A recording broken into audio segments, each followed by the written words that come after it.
Killing star Darshan ಮನೆಯಲ್ಲಿ ನೀರವ ಮೌನ ಆವರಿಸಿದೆ. ದರ್ಶನ್ ಮನೆಯ ಮುಂದಿನ ಆವರಣ ಖಾಲಿಯಾಗದ.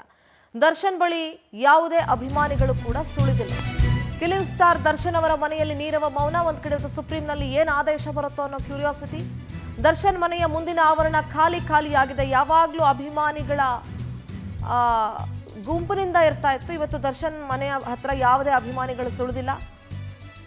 ದಾಸನ ಮನೆಯಲ್ಲಿರುವ ಕುಟುಂಬಸ್ಥರಿಗೆ ಸಿಕ್ಕಾಪಟ್ಟೆ ಟೆನ್ಷನ್ ಇದೆ. ಆರ್ ನಗರದ ನಿವಾಸದ ಬಳಿ ಯಾರೂ ಕೂಡ ಇಲ್ಲ, ಜನಜಂಗುಳಿ ಇಲ್ಲ, ಯಾವ ಅಭಿಮಾನಿಗಳು ಕೂಡ ಬಂದಿಲ್ಲ. ಸುಪ್ರೀಂ ಕೋರ್ಟ್ನ ತೀರ್ಪು ಏನಾಗುತ್ತೆ ಅನ್ನೋ ಭೀತಿ ಕುಟುಂಬಸ್ಥರಲ್ಲಿದೆ. ಯಾಕಂದ್ರೆ ಸಹಜವಾಗಿ ಇದ್ದೇ ಇರುತ್ತೆ. ಇಷ್ಟ ದಿನ ಹೊರಗಡೆ ಬಂದಿದ್ರು ಬೇಲ್ ಮೇಲೆ ಹೊರಗಡೆ ಬಂದು ಟೆಂಪಲ್ ರನ್ ಮಾಡ್ತಾ ಇದ್ರು. ಡೆವಿಲ್ ಚಿತ್ರದ ಶೂಟಿಂಗ್ ಅಲ್ಲಿ ಕೂಡ ಬ್ಯುಸಿ ಆಗಿದ್ರು. ಸೊ ಎಲ್ಲವೂ ನಾರ್ಮಲೈಸ್ ಆಗ್ತಾ ಇದೆ ಅನ್ನೋ ಹೊತ್ತಿನಲ್ಲೇ ಈ ಒಂದು ಟೆನ್ಷನ್ ಕೂಡ ಕಾಣಿಸ್ಕೊಂಡಿದೆ. ಸೊ ಏನಾಗುತ್ತೆ ದರ್ಶನ್ಗೆ ಗೊತ್ತಿಲ್ಲ ಇನ್ನು. ಅಂದ್ರೆ ಬೇಲ್ ಆಗುತ್ತೋ ಆಗಲ್ವೋ ಗೊತ್ತಿಲ್ಲ. ಆದ್ರೆ ಈ ಪ್ರಕರಣದಲ್ಲಿ ಬಹುತೇಕ ಬೇಲ್ ಆಗೋದು ಬೇಲ್ ಆಗಿದೆ ಅಲ್ವಾ, ಅದು ರದ್ದಾಗುತ್ತೆ. ಮತ್ತೆ ಬೇಲ್ ಕಂಟಿನ್ಯೂ ಆಗೋದು ಡೌಟು. ಬೇಲ್ ರದ್ದಾಗುವಂತ ಸಾಧ್ಯತೆಗಳು ಹೆಚ್ಚಾಗಿದೆ ಅಂತ ಅಲ್ಲಿ ಸರ್ಕಾರದ ಪರ ಅಂದ್ರೆ ಪೊಲೀಸರ ಪರ ವಾದ ಮಾಡಿದಂತಹ ವಕೀಲರು ಕೂಡ ಮಾತನಾಡಿದ್ರು ಪವರ್ ಟಿವಿಗೆ. ಸೊ ದರ್ಶನ್ ಮನೆ ಹತ್ರ ಯಾವುದೇ ಅಭಿಮಾನಿಗಳು ಕೂಡ ಸುಳಿತಾ ಇಲ್ಲ.